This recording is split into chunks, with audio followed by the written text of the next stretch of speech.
We all remember the toys from our childhood days. Those figurines, stuffed animals, and tabletop games were the friends that shaped our childhood memories. We owe a lot of our development to the adventures we had with these toys. But have you ever wondered what is the most popular toy in each country? Or have you wondered where a lot of popular toys originally come from? You're about to find out. Here are the most popular toys in different countries. Don't forget to hit that subscribe button for fascinating information on a regular basis about the wacky world around you. You can never know too much, right? Canada. Hatchimals. Last holiday season, if you were a parent trying to find a Hatchimal for your kid, you probably exhausted your time calling several toy stores before giving up and buying a Hatchimal on eBay, usually going for twice the original price. The toy is so popular, it has created its own sort of black market. Hatchimals came in second for most desired Canada toys of 2016. Pokemon Sun and Moon reigned first but was probably considered much easier to get your hands on. Hatchimals were so popular they were incredibly hard to find, flying off the shelves. So what exactly is a Hatchimal?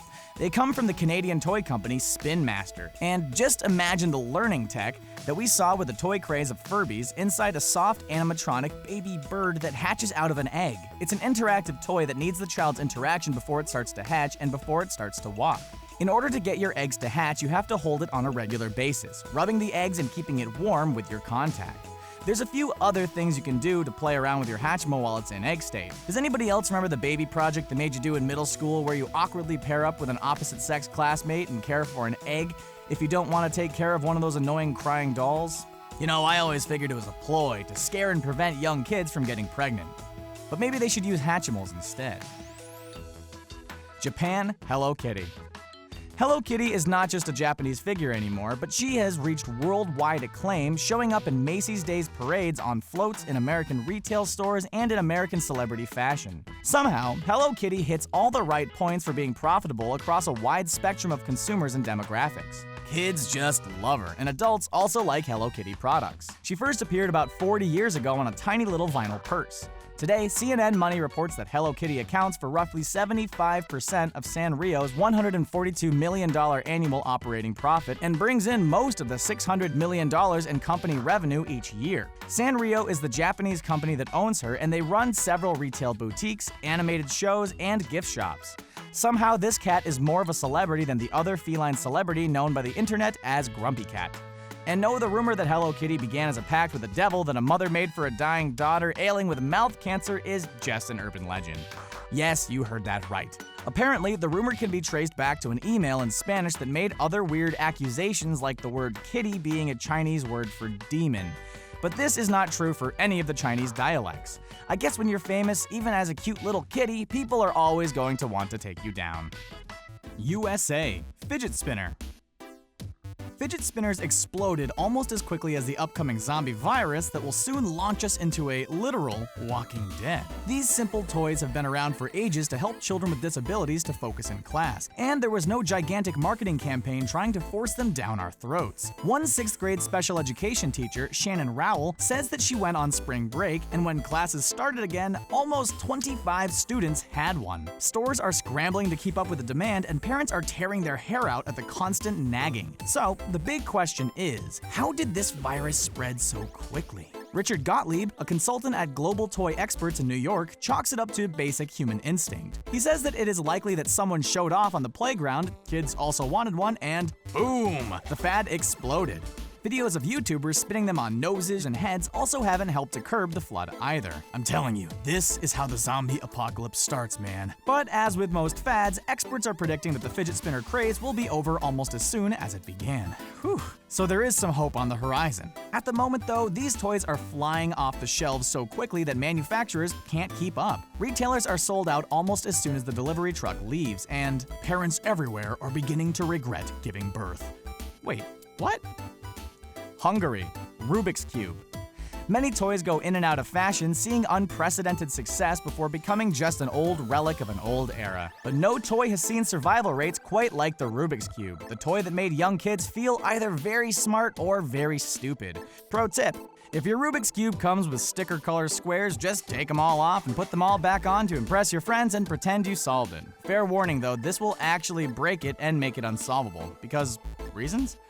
The Rubik's Cube is a surprising success, especially since it wasn't initially intended to be marketed as a toy. A Hungarian architect, Erno Rubik, in 1974 was trying to come up with a working model that could explain three-dimensional geometry.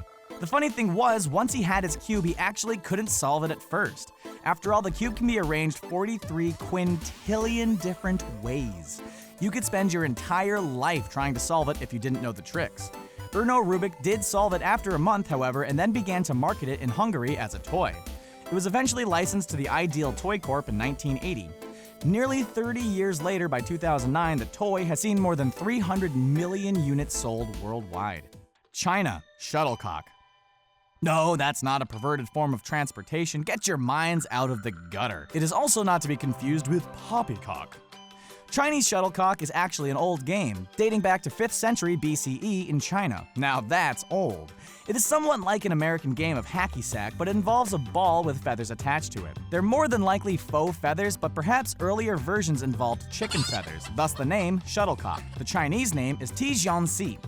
The aim of the game is simply to keep the weighted ball from hitting the ground, and you can use any part of your body to do so except your hands. It can be played between 2 people or a circle of people. What's interesting, though, is that you can actually play this professionally. The first national competition of shuttlecock took place in 1933 in China. Similar versions of the game have been seen in other countries, however, including India, Vietnam, Brazil, and Indonesia. It is actually, in fact, the national game of Vietnam. I imagine at these competitions the game must continue for hours without that ball touching the ground. When I think of it that way, it's actually kind of intense. Italy. Wooden toy cars. These may seem like a toy that minimalists would buy for their children on the cheap, but they're actually very famous and widely known. They were originally developed by furniture or industrial designers and architects in the hills of Brianza, near the famous Milan. They've been designed by the likes of Fernando and Humberto Campana, 2 brothers known for using discarded materials to make furniture. Matali Cassette, a famous French luxury designer, has also had his hands on the project. They are made by the company Tobe Us. Matteo Ragni, owner of the company, got the idea of creating sturdy wooden toys after seeing children play with the flimsy toys that often fell apart. You might also say that the plain wooden idea, though it has plenty of room for personality, also leaves much to the imagination. This is a great thing for kids. They can decide what the car in their hand actually is. It could be a bus, an ambulance, a fire truck, or whatever they want. Just don't make the mistake of telling your child that they have a fire truck in their hand, if they're still learning to talk. Fire truck. Poland. Flying hats. This popular game hails from Poland. Its real name is something with too many consonants and too few vowels for me to pronounce, but in English it is commonly known as Flying Hats. It's a fairly straightforward tabletop game that easily sparks competition in the players. In fact, I could see several of my adult friends playing this. There are different colored caps for the board, and each player gets assigned a different color. Aim your colored piece and get it to jump into the corresponding colored hole. There's also a point system where each color can be worth different points. And if your friend accidentally gets theirs and yours, you get a bonus of 20 points. Several players take turns, and at the end, the player with the most points wins.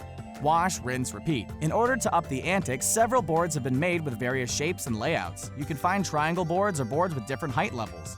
Not much else is known about this game, at least from what we can gather on the internet. If you try Googling its Polish name, you mostly get a lot of daunting search results that might have to do with Polish politics. What's for certain is that among adults, this could make for an excellent drinking game. Philippines. Stuffed toys. In areas of the Philippines, toys can be a luxury that many families don't have, beyond whatever you can fashion from outdoor materials. But women in San Miguel are starting to take off in the toy market by sewing several stuffed toys, which they ship off to a company known as Dan D. Several of these Dan D plushies can be found on eBay. They can also be found sometimes at big-name retailers like JCPenney or Kmart. The women sew together plush bears, elephants, and other plush pets. There are approximately 400 women that are part of the San Miguel Stuffed Toy Training Center. They operate 38 sewing centers around the villages. Reportedly, a woman can earn up to $80 a month if she sews. Quoted from the New York Times, the women of San Miguel are ready to produce 100,000 dozen toys a month, but don't have enough capital, says Silvia Munoz Ordonez, the director of the Filipino Women's Foundation. These women certainly are amazing and resilient, as obstacles do not hold them back. Denmark. Lego. Legos, the toy that was every parent's worst nightmare if they happened to want a glass of milk in the middle of the night. And their dear, innocent child had neglected to put away all of their toys. Maybe that's where little Jimmy learned such curse words. But of course, Jimmy's dad. It was a lack of parental controls on the TV. Sure, Jimmy's dad. But in spite of the foot pain that they cause worldwide, Legos have still been named the toy of the century twice. This is a pretty impressive feat for little colorful plastic bricks, which were launched back in 1958. I'm noticing a pattern here. The most successful toys are the ones that cater to a child's imagination, encouraging creativity rather than hindering it or doing too much for them. The Lego Group was founded back in 1932. The toy factory was actually burned to the ground in '42 in a fire, but yet production of the then wooden toys quickly resumed. In 1948, they had a mere 50 employees. The name Lego is actually based on an abbreviation of two Danish words, leg and go. Translated, these words mean play well, and play well children did. Lego is now a global enterprise with its own theme parks. Not many toy companies, if any, can boast those same accomplishments. Germany, Playmobil. Playmobil is known for its stocky plastic figurines that come with customizable hair and several set props. If you played cowboys and Indians as a child, you had to have a Playmobil set, or at least all the cool kids, like myself, did. You could also have little plastic Vikings, soldiers, spies, and clowns. The Martin Luther figurine became one of Playmobil's most successful, although I'm guessing most kids really don't understand who that is, so the toy's success was probably the parents' doing. I bet the kids probably just figured his figurine as the random preacher man to officiate weddings between the other male and female figures. The brain behind the project, Hans Beck, employed by the German toy maker Horst Brandstatter, came up with the original idea in 1967. He had a magical size ratio for these toys. The toys would all be to the scale ratio of 1 to 24. The original 3 characters on the scene included a construction worker, a knight with a silver helmet, and a Native American with a feather in his hair. After these humble beginnings, since then, 3,995 different designs have come out of the factory. A child can feel special with their Playmobil set, potentially having unique characters and sets that no other kids have. I hope you enjoyed today's list. Hopefully you learned a lot about the origin stories of your favorite toys and maybe even learned about the ones you've never heard of. Keep that inner child alive and well. Have a good one.